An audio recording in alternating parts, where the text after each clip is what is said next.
ঝড় বৃষ্টির এই দুর্যোগের রাতে সুধা তেজের ফ্যাক্টরির উদ্দেশ্যে বেরিয়ে পড়েছে।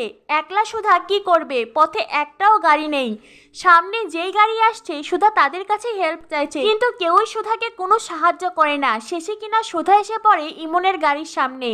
ইমন তার ড্রাইভারকে বলে, জোরে গাড়ি চালাও, একদম থামবে না। ইচ্ছে ছিল ঝড় বৃষ্টির এই দুর্যোগের রাতে সুধাকে গাড়ি দিয়ে ধাক্কা মেরে তাকে মেরে ফেলা, কিন্তু ইমনের এই ইচ্ছেটা সফল হয় না।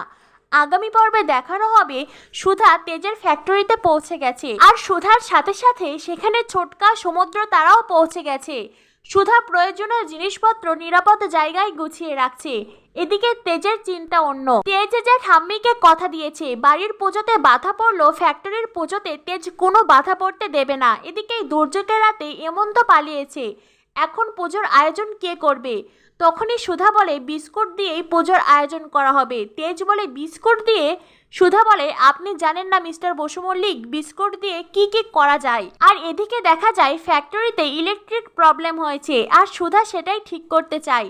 তেজ বলে, আমি কিচ্ছু জানি না, আপনার যা ইচ্ছে তাই করুন। তারপরেই পড়ে গিয়ে মাথা যদি আরোদ্যম হয়ে যায় তখন আমাকে কিছু বলতে আসবেন না।